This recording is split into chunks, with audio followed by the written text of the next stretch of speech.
ሰላም ጤና ይስጥልን። ይህ የውሎ ኢትዮጵያ የሐምሌ 2 ቀን 2018 ዓ.ም የምሽት አጫጭር የዜና ጥንቅር ነው። ከዜናው ጋር በረከት አብሳምሶን ነኝ። እስከ ዜናው ማብቂያ አብራችሁን ሁኑ። በመጀመሪያም አርዕስተ ዜናን እናስቀድም።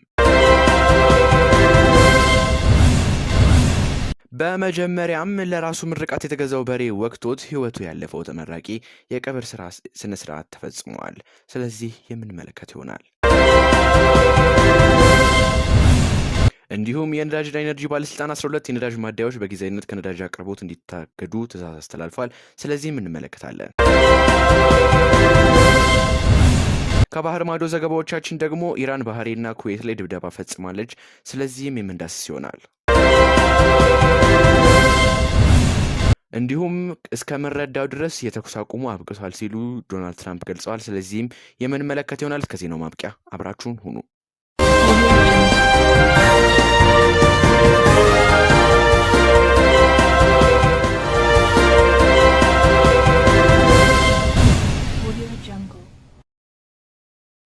በመጀመሪያም ተመልካቾቻችን ለራሱ ምርቃት የተገዛው በሬ ወቅቶት ህይወቱ ያለፈው ተመራቂ የቀብር ስነ ስርዓቱ ተፈጽሟል። በቅርቡ ከጎንደር ዩኒቨርሲቲ በኤሌክትሪካል ኢንጂነሪንግ ዘርፍ በታላቅ ስኬት ተመርቆ ለነገ ህይወቱ ትልቅ ተስፋ ሰንቆ የነበረው ፍስሐ አስማማው እጅግ ልብ በሚሰብር አደጋ ከዚህ ዓለም በሞት ተለይቷል። ይህ ተስፋ የጣለበት ወጣት ከሳምንት በፊት ነበር የምርቃት ካባውን የደረበው። ወላጆቹና ዘመድ አዝማድም የምርቃቱን ደስታ አብረውት ለማሳለፍ ከጎንደር ጋይንት ወይም ጎብጎብ ከተማ ወደ ተወለደበት አካባቢ ይዘውት አምርተው ነበር። ነገር ግን በትናንትናው ዕለት ለምርቃቱ ድግስ ተብሎ የተገዛው በሬ በድንገት ወቅቶት ህይወቱ ሊያልፍ ችሏል። የዚህ ወጣት ስኬትና ህልም በአጭር የተቀጨበት አሳዛኝ ቀብር ስነ ስርዓት ዛሬ በጋይንት ጎብጎብ ቀራኒዮ መድኃኔዓለም ቤተክርስቲያን ወዳጆቹ፣ ዘመዶቹ፣ የክፍል ጓደኞቹና የአካባቢው ማህበረሰብ በተገኙበት ተፈጽመዋል። ለወላጆቹ፣ ለወዳጅ ዘመዶቹ እንዲሁም ለጓደኞቹ በሙሉ ፈጣሪ ፍጹም መጽናናትን ይስጥልን። የነዳጅና ኢነርጂ ባለስልጣን 12 የነዳጅ ማደያዎች በጊዜያዊነት ከነዳጅ አቅርቦት እንዲታገዱ ትዕዛዝ አስተላልፏል።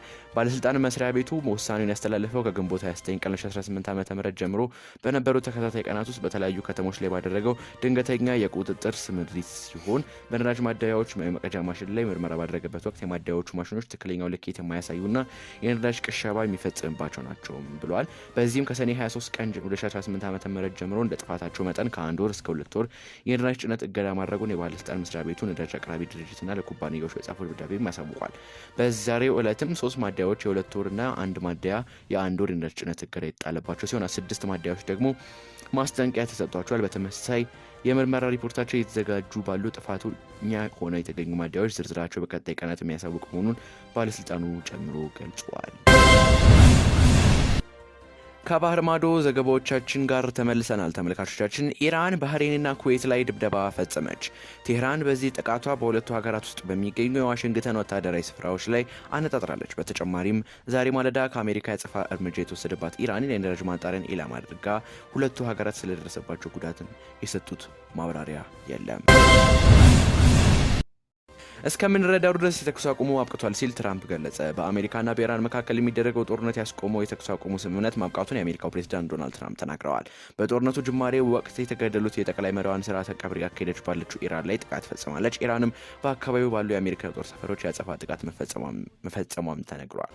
በቱርክ የተካሄደ ባለ የሰሜን አትላንቲክ ጦር ቃል ኪዳን ማህበር ወይም ኔቶ ኖርዝ አትላንቲክ ትሪቲ ኦርጋናይዜሽን ስብሰባ ላይ የሚገኙት ትራምፕ ከኢራን ጋር የተደረሰው ስምምነት ያበቃ ይመስለኛል ብለዋል።